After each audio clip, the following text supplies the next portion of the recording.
Hello everyone, this is Priya Meena, assistant professor physics, government girls college Sirohi. बच्चों, ये BSc part third के जो quantum mechanics है paper first, उसके लेक्चर के बारे में बात हो रही है। अब हमने वेव पैकेट वगैरह ये सब कुछ पढ़े हैं लास्ट लेक्चर में। अब हम पढ़ेंगे तरंग फलन क्या होता है, फिर श्रोडिंगर इक्वेशंस क्या होती है। ये बहुत इंपॉर्टेंट पार्ट है आपके क्वांटम मैकेनिक्स के पार्ट के लिए।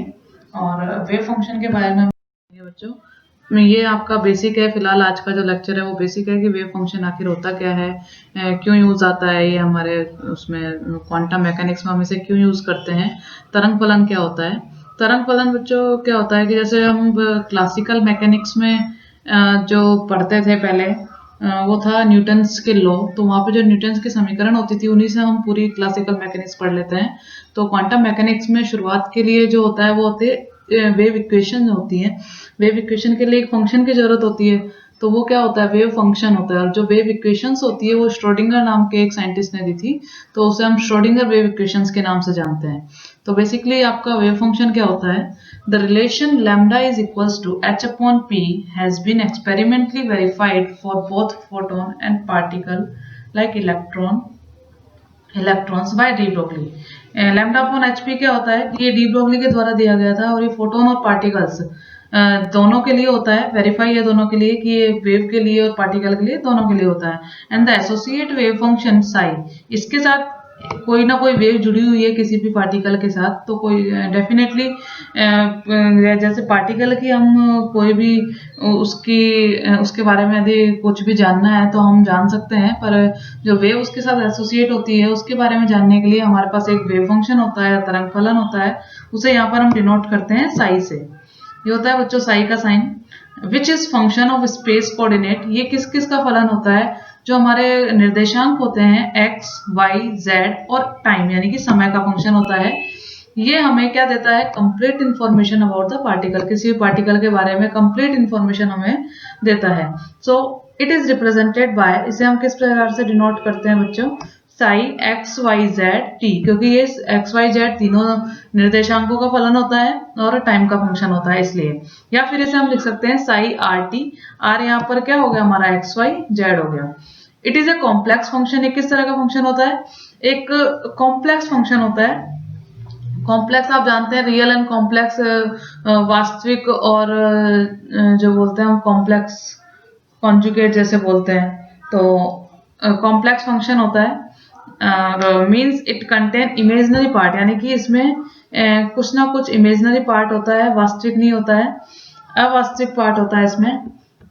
तो ये हमारा किस प्रकार का फंक्शन होता है, एक कॉम्प्लेक्स फंक्शन होता है, यानी कि एक मिश्रित फंक्शन होता है जिसमें रियल पार्ट और इमेजिनरी पार्ट यानी कि काल्पनिक पार्ट दोनों होते हैं। सो इट में बी रिटन एज, इसे हम किस प्रकार से लिख सकते हैं, साइज इक्वल्स टू होता है a प्लस आई बी। ए और बी यहाँ पर कोई भी आप कांस्टेंट मान लीजिए। ये होता है आपका आयोटा बच्चों। आयोटा क्या होता है, आयोटा की जो वैल्यू होती है वो क्या होती है, √-1। ये आयोटा क्या दर्शाता है, किसी भी काल्पनिक पार्ट को दर्शाता है या फिर इमेजिनरी पार्ट को दर्शाता है, क्योंकि रूट के अंदर -1 का होना ये इमेजिनरी पार्ट को शो करता है। तो ये तो इसका रियल पार्ट हो गया इस फंक्शन का, और ये वाला जो पार्ट हो गया ये क्या हो गया, काल्पनिक पार्ट हो गया या फिर इमेजिनरी पार्ट हो गया। ठीक है। अब इसका आता है physical significance of wave function, यानी कि इसकी भौतिक सार्थकता क्या है तरंग फलन की, वो आती है as it is a complex function, क्योंकि ये एक मिश्रित फंक्शन होता है। So it have no discrete significance, इसकी कोई अलग से सिग्निफिकेंस नहीं होती, यानी कि कोई भी मिश्रित फंक्शन हो गया तो ये काल्पनिक पार्ट इसमें यदि है तो इसकी अलग से कोई भी सिग्निफिकेंस नहीं होती है। But its square as is real, यदि हम इसका स्क्वायर करें इसके पार्ट का तो हमें एक रियल वैल्यू प्राप्त होती है, यानी कि वास्तविक मान प्राप्त होता है, जिसे कि हम कुछ ना कुछ उससे हम निकाल सकते हैं। पर इस कॉम्प्लेक्स फंक्शन से हम कुछ भी नहीं निकाल सकते हैं, तो ये एक डिस्क्रीट फंक्शन होता है। So it have significance square the multiplication of wave function to its complex conjugate. इसका स्क्वायर करने का मीनिंग क्या है आप जानते हैं, जैसे कोई भी हमारे पास जब मिश्रित फंक्शन होता है जैसे psi is equals to a plus iota b, तो ये हमारे पास क्या है, मिश्रित फंक्शन है। इसका जो कॉन्जुगेट यानी कि संयुग्मी जो हम निकालेंगे वो क्या होगा बच्चों, वो डिनोट करेंगे हम साई स्टार से। ये क्या है, मिश्रित संयुग्मी है इसका। और इसे किस प्रकार से लिख सकते हैं, रियल पार्ट तो रियल पार्ट ही रहेगा, यहाँ पर ए है तो यहाँ भी हम ए ही लेंगे, पर इसके जो संयुग्मी होगा उसमें आयोटा की वैल्यू, आयोटा की जगह क्या आ जाएगा बच्चों, माइनस आयोटा एंड बी। तो ये हमारे पास इसका मिश्रित जो संयुग्मी आ गया, कॉम्प्लेक्स कॉन्जुगेट जो आ गया, वो आ गया psi star is equals to a minus iota b. अगर हम इसे यदि हम फंक्शन माने और इसका यदि हम संयुग भी निकालें, कॉम्प्लेक्स संयुग्मी, तो ये क्या हो जाएगा, ए प्लस आयोटा बी, यानी कि माइनस आयोटा प्लस आयोटा में, प्लस आयोटा माइनस आयोटा में कन्वर्ट हो जाता है। तो इन दोनों पार्ट्स को जब हम मल्टीप्लाई करते हैं तो वो जो है वो क्या होगा, यानी कि वो Sai multiply by Sai star जो होगा वो क्या होगा, साइज का स्क्वायर, उसे ही हम इसका स्क्वायर करना बोलते हैं। किसी भी कॉम्प्लेक्स कॉन्जुगेट का कॉम्प्लेक्स पार्ट जो होता है, ऐसा नहीं है कि आप साई स्क्वायर की वैल्यू निकाल रहे हैं तो साई को ही साई से मल्टीप्लाई कर देंगे। साई स्क्वायर यदि एक कॉम्प्लेक्स फंक्शन है, यानी कि एक मिश्रित फलन है, तो आप इसका साई स्क्वायर क्या होगा, इसका Sai multiply by Sai star, और साई स्टार निकालने के लिए आयोटा को माइनस आयोटा कर देते हैं। तो इसकी जो साई स्टार की जो वैल्यू आती है वो हमारे पास कोई भी रियल नंबर आएगा। जैसे साई स्टार को यदि हम मल्टीप्लाई करें तो ये हमारे पास क्या आएगा, a plus iota b multiply by a minus iota b. इसे हम उसी प्रकार से खोलेंगे, a plus b multiply by a minus b से, तो हमारा क्या होता है, a square plus b square. A square, a का स्क्वायर आ जाएगा, इस पूरी टर्म का आप स्क्वायर करेंगे, ए स्क्वायर माइनस बी स्क्वायर होता है, ए स्क्वायर माइनस इसका आप स्क्वायर करेंगे तो बी का तो क्या आ जाएगा, बी स्क्वायर। आयोटा का आप स्क्वायर करेंगे, आयोटा की वैल्यू हमारे पास क्या है, अंडर रूट ऑफ -1, इसका आप स्क्वायर करेंगे तो यहाँ से रूट हट जाएगा, हमारे पास क्या प्राप्त होगा, -1। तो वो माइनस यहाँ पे बीच में इसको प्लस कर देगा, यानी कि हमें जो वैल्यू प्राप्त होगी वो होगी ए स्क्वायर प्लस बी स्क्वायर। अब आप देख सकते हैं पूरी तरह से ये जो वैल्यू हमें प्राप्त हुई है ये क्या है, रियल है, वास्तविक है। ये जो वैल्यू होती है Sai multiply by Sai star, किसी भी फंक्शन का उसके कॉम्प्लेक्स कॉन्जुगेट से यदि हम मल्टीप्लाई करते हैं तो ये जो वैल्यू हमारे पास प्राप्त होती है क्या होती है, प्रोबेबिलिटी डेंसिटी या फिर प्रायिकता घनत्व, इसे प्रायिकता घनत्व बोलते हैं। इट मीन्स, यानी कि यदि हमें किसी भी पार्टिकल, किसी भी वेव के बारे में कुछ निकालना है तो हमें साई प्राप्त होगा, तो उससे हम कुछ नहीं निकाल सकते, पर हमें साई स्टार यानी कि उसका प्रोबेबिलिटी निकालनी पड़ेगी, प्रोबेबिलिटी डेंसिटी निकालनी पड़ेगी। तो it means the probability of finding A particle at any point, यानी कि किसी भी पार्टिकल, किसी भी कण की कहीं भी किसी भी समय पर पाए जाने की जो प्रायिकता है एट ए गिवन टाइम, किसी भी समय पर, is proportional to psi square. इसे हम किस प्रकार से लिखेंगे, साई मॉड स्क्वायर। ठीक है, मॉड स्क्वायर मीन्स ये फाइनली निकल के हमारे पास पॉजिटिव वैल्यू या फिर कोई वास्तविक मान आता है, और Sai multiply by Sai star. इसे हम किस तरह से डिनोट करते हैं बच्चों, प्रायिकता फंक्शन है, प्रोबेबिलिटी डेंसिटी है, इसलिए P R T is equals to psi को हम आर और टी पर डिपेंड करता है, तो साई आर टी इसके मोड का square. So psi R T can also be written as probability amplitude. ठीक है, means the value of probability density, यानी कि प्रोबेबिलिटी डेंसिटी की वैल्यू जितनी ज्यादा होगी उतना ज्यादा, उसका मतलब क्या होगा कि जितनी ज्यादा वैल्यू है उतने ही ज्यादा उस पार्टिकल के वहां पे पाए जाने की संभावना उतनी ही ज्यादा है। तो means the value of probability density more the possibility of presence of particle, particle के पाए जाने की संभावना ज्यादा है। जैसे कि हम कोई भी वैल्यू ले लें कि -∞ से कोई भी लिमिट ले ली हमने, -∞ से इन्फिनिटी तक यदि हम ज्ञात करें कि यहाँ पर कितना है पार्टिकल, या फिर उसकी भौतिक जानने की कोशिश करें, तो यहाँ पर हम क्या निकालेंगे, उसकी प्रायिकता की वैल्यू लेंगे और इसको -∞ से इन्फिनिटी तक देखेंगे। ये वैल्यू हमारे पास यदि 1 प्राप्त होती है, यानी कि यहाँ पर पाए जाने की संभावना पार्टिकल की सबसे ज्यादा पास, then it shows the presence of particle the given volume space। कोई भी ये जो हम इंटीग्रल लेते हैं, समाकलन लेते हैं, इसका मतलब है कि इस वॉल्यूम स्पेस में, इस आयतनिक जो स्पेस है इसमें किसी पार्टिकल के पाए जाने की संभावना ज्यादा है या फिर नहीं है।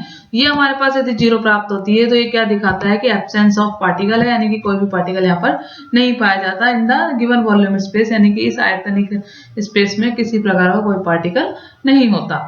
अब इसमें क्या है बच्चों, वेव फंक्शन यानी कि तरंग फलन जो होता है इसका अपना कोई सीधा फिजिकल सिग्निफिकेंस नहीं होता है, यानी कि इससे हम कोई भी मतलब भौतिकी ज्ञात नहीं कर सकते हैं, केवल उसके प्रायिकता घनत्व का होता है, यदि उसकी प्रोबेबिलिटी डेंसिटी का होता है, और उसी से हमें पता चलता है कि पार्टिकल वहां पर मौजूद है या नहीं है। ये तो हो गया आपका तरंग फलन के बारे में बात। तरंग फलन के बारे में जो नेक्स्ट बात आती है वो है कि boundary conditions followed by wave function, यानी कि परिसीमा प्रतिबंध, जो कि हम वेव फंक्शन यानी कि तरंग फलन के गुण क्या होते हैं, इसकी प्रॉपर्टीज क्या होती हैं, ये हम बात करेंगे कि इसकी प्रॉपर्टीज क्या होती है, परिसीमा प्रतिबंध क्या है इसके, या फिर बाउंड्री कंडीशंस क्या है। तो Sai wave function must obey the following boundary condition. Sai जो तरंग फलन है वो निम्न, वो अपने जो बाउंड्री कंडीशंस है, परिसीमा प्रतिबंध है, इनको फॉलो करता है। पहला क्या है, ये इंपॉर्टेंट है बच्चों, कई बार आप कॉम्पिटिटिव एग्जाम देते हैं तब भी ये बहुत पूछे जाते हैं। तो पहला जो है वो है psi must be finite for all values of x y z. Psi हमारे क्या ले रहे हैं, हम किसी भी निर्देशांक में एट ए टाइम टी पर ले रहे हैं। तो एक्स वाई जेड की किसी भी वैल्यू के लिए साई जो है वो क्या होगा, परिमित होगा या फिर फाइनाइट वैल्यू होगी इसकी कोई। सेकेंड जो है psi must B single valued, यानी कि किसी भी पॉइंट पर ये एकल मानी होगा, यानी किसी एक पॉइंट पर इसकी दो वैल्यू हमें प्राप्त नहीं होगी। तो साई मस्ट बी क्या होना चाहिए, सिंगल वैल्यूड होना चाहिए। थर्ड जो आता है वो आता है psi must be continuous in all regions except in this region where the potential energy V is equals to infinite. जहां पर विभव ऊर्जा V इनफाइनाइट हो जाती है, उनको छोड़कर, उस जगह को छोड़कर सारी जगह साई क्या होगा, कंटिन्यूअस होगा या फिर सतत होगा। ठीक है, जब तक जो विभव है वो हमारा इनफाइनाइट के अंदर है तब तक ये सतत होगा, उसके बाद में इसकी कोई वैल्यू नहीं होती। फोर्थ जो आता है बच्चों वो आता है पार्शियल डेरिवेटिव ऑफ साई, यानी कि आंशिक जो इसका अवकलन है साई का, जैसे x के सापेक्ष psi x, del psi upon del x, del psi upon del y, del psi upon del z must be continuous. ये क्या होना चाहिए, ये भी सतत होना चाहिए। जब साई सतत है तो ये भी सतत होना चाहिए, यानी कि तरंग फलन की प्रवणता। इफ यदि हम मान के चले कोई भी हमने इक्वेशन ले ली, हाँ, उसमें जैसे हम क्लासिकल मैकेनिक्स में न्यूटन्स के लॉ में जो हम लेते थे y equals to f into x, f x, कोई भी फंक्शन हम लेते थे y के इक्वल में, तो उसके जो सॉल्यूशन होता था उस इक्वेशन का, तो ऐसे ही यदि किसी इक्वेशन का, श्रोडिंगर की कोई इक्वेशन ले लें हम जिसमें फंक्शन क्या हो, साई हो, तो उसकी यदि solution psi 1, psi 2, psi 3 and psi and so on are solutions of Schrodinger equation, then they are linear combination. तो फिर उनका जो रैखिक संयोग है वो भी क्या होगा, एक must be A solution of same Schrodinger equation. अगर ये अलग अलग साई 1 किसी इक्वेशन के लिए यदि हमारे सॉल्यूशन है साई 2 है, साई 3 है, तो फिर इनका जो लीनियर कॉम्बिनेशन होगा psi is equals to C1 psi 1 plus C2 psi 2 plus Cn psi n, ये भी क्या होगा, उसी श्रोडिंगर इक्वेशन का, उसी सेम श्रोडिंगर इक्वेशन का एक सॉल्यूशन होगा। तो यहाँ पर C1 C2 Cn ये सब क्या है, कांस्टेंट है बच्चों। अब क्वांटम यांत्रिकी में क्या होता है बच्चों, साई का हमें फंक्शन मिल गया, अब हमें इक्वेशंस निकालनी है। ये आपका बहुत इंपॉर्टेंट पार्ट है क्वांटम मैकेनिक्स का। ये पूरी जो क्वांटम मैकेनिक्स है साई पे ही डिपेंड करती है, जो हम फंक्शन लेते हैं साई। तो यहाँ पर इक्वेशंस आती हैं। सबसे पहले बात करेंगे कि वेव इक्वेशन होती क्या है, यानी कि अवकलित तरंग फलन समीकरण की आवश्यकता क्यों हुई हमें, हम क्यों निकालें उस इक्वेशन को, और क्या होती है श्रोडिंगर इक्वेशन, मेनली हम इस बारे में बात करेंगे। तो इसमें सबसे पहले आता है कि Schrodinger equation is a second order differential wave equation. ये इक्वेशन क्या होती है, सेकंड ऑर्डर होती है, यानी कि जैसे हम साई है तो del 2 psi upon del x square, second order means द्वितीय कोटि की होती है, उसका डिफरेंशियल 2 बार होता है। ठीक है, तो ये एक सेकंड ऑर्डर की डिफरेंशियल इक्वेशन होती है, अवकलित समीकरण होती है। The motion of A particle of atomic dimensions can not be describe by Newton's law. कोई भी कण है उसके परमाणविक जो डायमेंशंस है उनके बारे में न्यूटन का लॉ डिस्क्राइब नहीं कर सकता। ये सब हम of motion as behavior of particles of microscopic size is governed by de Broglie wave of matter waves। क्योंकि न्यूटन के लॉ के द्वारा हम ये सब कुछ नहीं बता सकते किसी परमाणु एटम का, तो माइक्रोस्कोपिक जितने भी पार्टिकल्स हैं साइज के, उन सब के बारे में डी ब्रोगली वेव्स की जो मैटर वेव्स है उन्हीं से हमें पता चलता है। Hence to describe the motion of such particle, तो इस तरह के जो माइक्रोस्कोपिक पार्टिकल्स हैं, यानी कि बहुत छोटे जो पार्टिकल्स हैं, उनकी मोशन के बारे में, उनकी गति के बारे में in space and time space में और टाइम में पता करने के लिए we must know the value of wave function, हमें वेव फंक्शन की आवश्यकता होती है, हमें इसकी वैल्यू पता होनी चाहिए। किसी भी वेव के बारे में यदि हमें पता रखना है तो किसी भी स्पेस किसी भी टाइम पर उसकी वैल्यू हमारे पास होनी चाहिए। For this purpose it is necessary to find a differential equation. तो इस पर्पस के लिए, ये सारी इंफॉर्मेशन जानने के लिए जरूरी हो जाता है एक डिफरेंशियल इक्वेशन निकालना which control the complete space time behaviour. जो संपूर्ण जो स्पेस टाइम बिहेवियर होता है उसका स्थिति समय का जो पूरा बिहेवियर होता है कंप्लीट, वो हम जान सकें ऑफ द वेव फंक्शन, यानी कि किसी भी वेव फंक्शन का। This is necessity of such a differential equation. यही एक आवश्यकता होती है वेव फंक्शन की, कि मतलब वेव फंक्शन वो डिफरेंशियल इक्वेशन की या फिर अवकलित समीकरण की, कि हम उसके बारे में पूरी इंफॉर्मेशन मिल जाती है। क्वांटम यांत्रिकी में बच्चों श्रोडिंगर तरंग समीकरण जो है, यानी कि श्रोडिंगर वेव इक्वेशन जो है, उसका वही महत्व होता है जो चिरसम्मत यांत्रिकी में, यानी कि जो क्लासिकल मैकेनिक्स में न्यूटन की गति के विषयों का होता है। तो ये तो था बच्चों आपको श्रोडिंगर वेव इक्वेशन। अब वेव इक्वेशन के बारे में आपने पढ़ लिया, तो अब आता है श्रोडिंगर की वेव इक्वेशन क्या होती है। श्रोडिंगर की वेव इक्वेशन में बच्चों हमने पढ़ लिया कि वेव इक्वेशन की जरूरत क्यों होती है या फिर वेव फंक्शन होता क्या है। अब जैसे यदि हम शुरुआत करेंगे श्रोडिंगर वेव इक्वेशन क्या होती है, यानी कि श्रोडिंगर का तरंग समीकरण क्या होता है, तो इसके बारे में यदि बात करें तो ये होती है Schrodinger equation is that wave equation, वह तरंग समीकरण होती है विच रिप्रेजेंट्स द वेव फंक्शन, जो कि एक तरंग फलन को रिप्रेजेंट करती है, उसे प्रदर्शित करती है साई को, ऑफ द मैटर वेव, किसी भी द्रव्य तरंग के, इन डिफरेंट फिजिकल स्टेट, अलग अलग फिजिकल स्टेट में, यानी कि भौतिक स्टेट्स में। This equation give the behaviour of wave function. ये क्या करती है ये इक्वेशन, ये जो समीकरण है किसी भी तरंग फलन का बिहेवियर बताती है।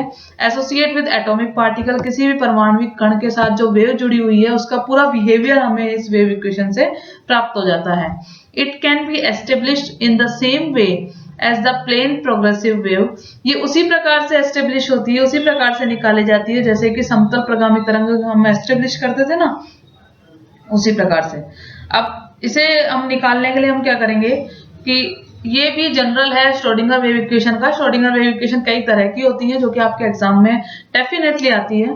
तो ये है वी नो दैट, हम जानते हैं if A wave is moving along positive x direction, यदि कोई, हम मान लेते हैं कोई भी तरंग है जो कि पॉजिटिव यानी कि पॉजिटिव एक्स डायरेक्शन की तरफ गति कर रही है, मूव कर रही है, विद एंगुलर वेलोसिटी, यानी कि विद उसकी कोणीय जो एंगुलर वेलोसिटी, कोणीय जो वेग है, यहाँ पे वेग आएगा बच्चों, कोणीय वेग क्या है उसका ओमेगा है। हैविंग वेव वेक्टर, उसका जो तरंग सदिश है वो क्या है, के है, जो कि हमने इसको प्रोपेगेशन वेक्टर भी कहा था। संचरण नियतांक हम पीछे ये सारी चीजें पढ़ चुके हैं, ओमेगा क्या होता है, के क्या होता है, एंड वेव फंक्शन साई, और उसका जो तरंग फलन है वो क्या है, साई है। ऐसी हमने कोई भी एक तरंग मान ली, जानते हैं। Then it is represented by, हमने पीछे पढ़ा था ये भी बच्चों कि तब यदि ये सारी चीजें हैं, कोई भी तरंग है जो कि एक्स डायरेक्शन में गति कर रही है, ओमेगा कोणीय वेग है, के इसका प्रोपेगेशन वेक्टर है या फिर वेव वेक्टर है, तरंग सदिश है, और साइज का वेव फंक्शन है, तरंग फलन है, तो फिर ये हमारे पास किस प्रकार से हम इसे रिप्रेजेंट कर सकते हैं, del two psi upon del x square is equals to 1 upon v square del two psi upon del t square. ठीक है, ये हो गया। साई हमारे पास यहाँ पर क्या है, वेव फंक्शन है। ये देख लीजिए आप, वो द्वितीय कोटि की है या फिर सेकंड ऑर्डर की डिफरेंशियल इक्वेशन ही है बच्चों, पर इसे अभी हम और आगे जाके और मतलब अलग टर्म में इसे हम निकालेंगे। तो अभी हमने पढ़ी थी, ये सिंपल आपकी प्रगाम की तरह है। इसमें क्या है बच्चों, v क्या है, तरंग का वेग है, तथा समीकरण का सॉल्यूशन, इस जो ये जो इक्वेशन है इसका सॉल्यूशन जो हमें प्राप्त होता है वो क्या प्राप्त होता है बच्चों, साई इज इक्वल्स टू, इसके सॉल्यूशन में हमें क्या मिलेगा, साई की वैल्यू मिलेगी। साई होता है, ये एक्सपोनेंशियल टर्म होती है, यानी कि e की पावर, एक्सपोनेंशियल क्या होता है, e की पावर। तो ये हमारे पास क्या प्राप्त होता है, a multiply by exponential of iota के एक्स माइनस ओमेगा टी। यहाँ पे आप सारी चीजें जानते हैं क्या होता है, एक्स डायरेक्शन में मूव कर रहा है इसलिए यहाँ पर एक्स आया है, के इसका प्रोपेगेशन वेक्टर है यानी कि तरंग सदिश है, ओमेगा कोणीय वेग है, ए यहाँ पर क्या है इसका तरंग का आयाम है। और इसे हम किस प्रकार से लिख सकते हैं, ए एक्सपोनेंशियल ई की पावर में क्या आ जाएगा बच्चों, यदि हम यहाँ से माइनस को बाहर निकालें तो यहाँ क्या आ जाएगा minus iota omega T minus के एक्स। ये इस इक्वेशन का सॉल्यूशन है, यानी कि साई की वैल्यू यहाँ पर पुट करने पर हमें सॉल्यूशन प्राप्त होता है। तो k इज इक्वल्स टू हम जानते हैं क्या होता है 2 पाई अपॉन लैम्डा। लैम्डा यहाँ पर क्या होती है, तरंग दैर्ध्य होती है। ओमेगा की वैल्यू यदि हम लीनियर फॉर्म में निकालें तो हमारे पास 2 पाई न्यू आता है, ये भी हम जानते हैं। तो हम इस इक्वेशन को किस प्रकार से लिख सकते हैं, यहाँ पर यदि हम इन दोनों को हटा के ये वैल्यू पुट करें तो हमारे पास क्या आएगा बच्चों, psi is equals to a exponential minus iota, omega की जगह क्या रख दिया 2 pi nu multiply by t minus k की जगह 2 pi upon lambda multiply by x. Next हमारे पास क्या हो गया, ए एक्सपोनेंशियल ई की पावर, यहाँ पे हम देखो बच्चों 2 पाई को बाहर यदि हम ले जाएं तो हमारे पास क्या आएगा minus 2 pi iota new T minus x upon lambda. ये हमारे पास इक्वेशन नंबर 1 आ गई। ठीक है, ये हम साई की वैल्यू निकाल रहे हैं यहाँ पे। अब इसे यदि हम एनर्जी और मोमेंटम यानी कि संवेग की फॉर्म में लिखना चाहें तो हम किस प्रकार से लिख सकते हैं बच्चों, चूंकि लैम्डा हम जानते हैं क्या होता है h अपॉन पी एक्स होता है, lambda is equal to h upon p, de Broglie वाले वेवलेंथ से। तो h अपॉन पी एक्स यहाँ पर इसलिए क्योंकि x डायरेक्शन में मूव कर रहा है। और ये हमारे पास क्या आ जाएगा बच्चों, h क्रॉस हम जानते हैं क्या होता है h अपॉन 2 पाई, ये भी हम पहले पढ़ चुके हैं। तो यहाँ पर h की जगह यदि हम h क्रॉस की वैल्यू रखें, h क्रॉस के रूप में रखें तो ये आएगा 2 पाई h cross upon P x. और सेम यदि एनर्जी की टर्म में यदि हम लिखें तो E इज इक्वल्स टू क्या होता है h न्यू, और h क्रॉस की यदि हम टर्म में लिखें तो ये आ जाएगा 2 पाई h क्रॉस h न्यू। पीछे जो इक्वेशन थी बच्चों उसमें यदि हम न्यू और हमारे पास लैम्डा की टर्म में है वो इक्वेशन, उसे हम E और P की यदि फॉर्म में लिखें तो ये हमारे पास टर्म क्या आ जाएगी, psi is equals to A exponential minus 2 pi iota, ये तो हमारा बाहर ही है। यहाँ पर न्यू की जगह जो हमारे पास आएगा वो आएगा E upon 2 pi h cross multiply by t minus lambda की जगह आ जाएगा x अपॉन 2 पाई h क्रॉस पी एक्स। ठीक है, तो अब हम इसे और आगे सॉल्व करेंगे तो हमारे पास क्या आएगा बच्चों, psi is equals to A exponential minus iota 2 pi को यदि हम बाहर लें तो इससे कैंसिल हो जाएगा, ये हमारे पास आएगा E upon h cross T minus p x multiply by x upon h cross. Next यदि हम इसे और सरल करके लिखें तो ये आएगा हमारे पास साई एक्स टी क्योंकि x और t का फंक्शन है, क्योंकि ये 1 डायमेंशन में है, एक ही डायरेक्शन में हो रही है x डायरेक्शन में, इसलिए यहाँ पर हमने x लिया हुआ है बच्चों। तो psi x t is equal to क्या हो जाएगा, a exponential minus i h cross common ले लिया upon h cross E t minus p x multiply by x. हमारे पास बच्चों ये साई की वैल्यू क्या प्राप्त हो गई, ये प्राप्त हो गई। ये आपको हमेशा टिप्स पे याद हो जाएगी वैसे, क्योंकि ये धीरे धीरे आगे बहुत काम आएगी।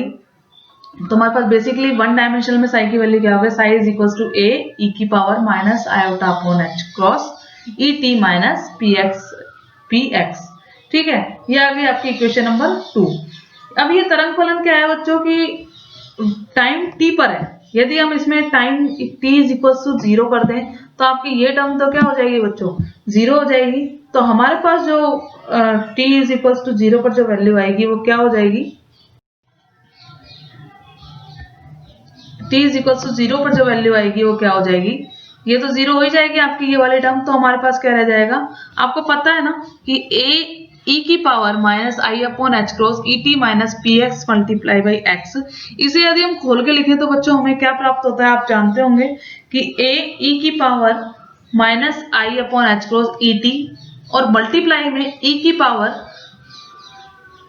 ये ऐड होते हैं ऊपर term i upon h cross p x multiply by x. तो ये यदि 0 हो जाएगा तो हमारे पास क्या बचेगा, a e की पावर i, ये दोनों प्लस हो जाएंगे, minus minus p x multiply by x upon h cross. ये आपकी इक्वेशन नंबर 3। ठीक है, अब साई एक्स टी को हम किस तरह से लिख सकते हैं, ये वाली जो आपकी टर्म आई थी इसे हम साई एक्स जीरो के रूप में यदि डिनोट कर दें तो देखो मैं आपको बता रही थी कि इसे किस प्रकार से खोल के लिख सकते हैं। ये वाली जो टर्म है इसे हम इस प्रकार से लिख सकते हैं, a e की power minus i e t upon h cross multiply by e की power i P x upon h cross. इसमें क्या होता है, ऊपर की टर्म जुड़ जाती है, बेस अगर सेम होता है तो वो वाला कंसेप्ट काम करता है यहाँ पे। तो ये जो वैल्यू है हमारे पास a मल्टीप्लाई बाई ये हमारे पास क्या है, साई एक्स जीरो तो साई एक्स टी, यानी कि ये हमारे पास क्या हो जाएगा, साई एक्स जीरो ई की power minus i e t upon h cross. ये हमारे पास आई की वैल्यू आ गई। ये थी हमारे पास बच्चों श्रोडिंगर इक्वेशन, वेव इक्वेशन। इसके बाद में जो हम नेक्स्ट पढ़ेंगे वो आएगी आपकी Schrodinger time dependent Schrodinger equation, time independent Schrodinger equation, जो कि बहुत ही इंपॉर्टेंट है। ये जो आपके नोट्स है बच्चों, ये क्या है, इंग्लिश में है। मेरे ख्याल से जहां तक मेरा खुद का मानना है कि आपको जो इजी रहेगा, इजी गोइंग रहेगा, वो आपको इसे इंग्लिश में पढ़ना रहेगा। मैंने जो टर्म्स है आपकी हिंदी में आप जो समझ सकते हैं, जो भी आपके जो, तो उन्हें मैंने हिंदी में लिखने की कोशिश की और आपको समझा भी मैं हिंदी में रही हूँ। बाकी आपकी बुक की जो फोटो है वो आपको व्हाट्सएप हिंदी में ही करूंगी। तो मेरे ख्याल से अगर आप हिंदी इंग्लिश को भी उसी हिसाब से पढ़ें तो इसकी हिंदी ज्यादा हार्ड है, तो आप इसे इंग्लिश के रूप में भी पढ़ें। Okay, thank you.